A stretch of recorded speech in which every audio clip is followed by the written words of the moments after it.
Good afternoon. Those of you who follow OT and I will know that I had COVID in March 2020.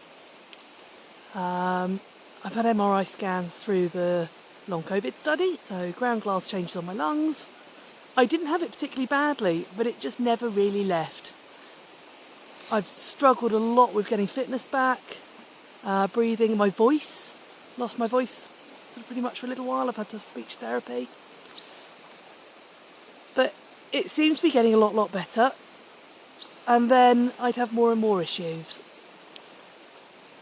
Now, I've always been in a low level of pain. It's been put down to the condition I was born with, exomphalus or omphalocele, with my insides, so my internal organs, outside of my stomach. And all my backache as I was growing up, I left county swimming with pain. It was all put down to that. Things have been getting worse and worse. I've been suffering from far more pain. My shoulder pain's got a lot worse, my hips, my knees, and there's been numerous other things. My arms blister if I go out in the sunshine. I've always had very heavy periods, but they've got a lot worse. Problems with my bladder, diverticulitis and IBS symptoms. Sorry, I didn't bring the tripod out today because I wasn't planning on this. So yeah, there's been a whole sort of catalogue of symptoms, and then various sort of my marks on my face going brown and on other parts of my body.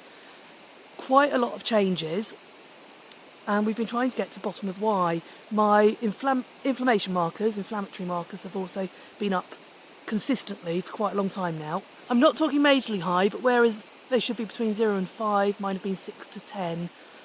And I've just felt unwell. Just regular sort of problems with my chest, with my throat, and just not feeling myself. I've been getting incredibly frustrated because I've kept thinking, okay, I'm feeling better, this is it, the long COVID, we're over it, getting there, and then I'd be right back to square one. And this pattern's been happening now for sort of 3 years more. This week, after many discussions with the doctor, it has now, well, we've come to the conclusion that I've been diagnosed with fibromyalgia, which unfortunately makes a lot of sense. A lot of these things I've had issues with has been since I was a teenager, to be honest. And then COVID seems to have kicked it onto another level, which seems to be happening with a lot of people. The diagnosis was a bit of a shock. I was pretty upset to start with, because what I thought was short term is now long term. But what it does mean is I can get my head around it and start altering my life as I need to. One of my biggest issues has been fatigue. Now I know that's not going to improve.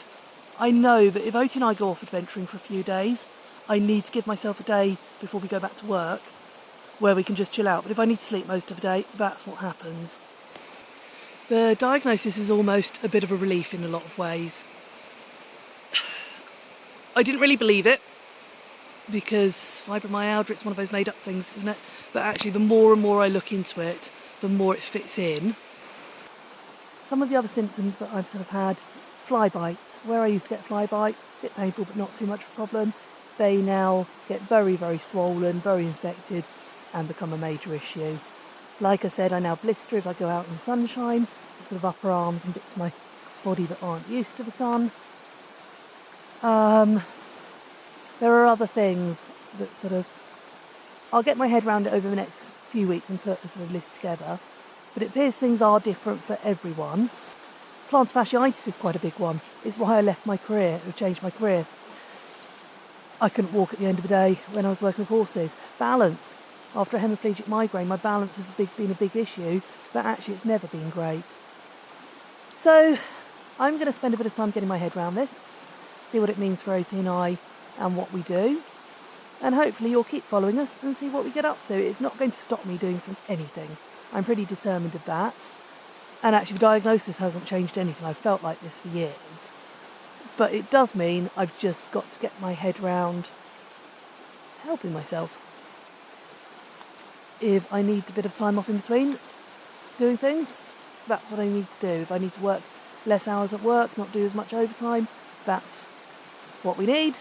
And there'll definitely be times where I have to prioritise myself. I love all the adventures with OT, but actually swimming and exercising in water makes a massive difference to me. so I need to start prioritising that a little bit more. So there might be a few less of the bigger adventures. But it has also made me think I want to get out and do stuff while I can. Hopefully this won't sort of affect me too much if I'm sensible, but I do want to do things. I've got to make the most of it. So yeah, keep following OT and I and see what we get up to. Thank you for listening, and if any of you have fibromyalgia, it'll be interesting to hear from you. Same with omphalos or exomphalus. They're just same condition, different words in different countries. But yeah, it's always good to hear from you guys. Take care, everyone. Losing weight. I do need to lose weight. I'm not stupid. But cause and effect wise, I was in a very, very active job, doing a lot of exercise every day. And obviously as I slowed down, my joint pain got worse, my muscle pain got worse. I didn't alter my food intake accordingly. Since then, I started getting back into fitness really enjoyed it about 7 years ago, got a hernia in the gym, so that has made life a lot more difficult. I've got an appointment about that this week with a specialist. A year and a half ago I lost quite a lot of weight, and in doing so, by cutting my food intake, I got diverticulitis. So it's just felt a bit of a never-ending battle.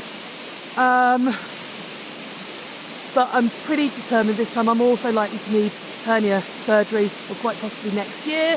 So there's major incentives for working on things. Hold on, I just need to get a little duck dog back. What do they say? Don't work with children or animals. But I think in this case it's her that works with me. See, this is what happens. Lose my train of thought.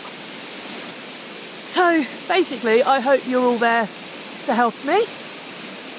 Oti and I are definitely going to continue our adventures, possibly a little less often, and hopefully with a bit less weight.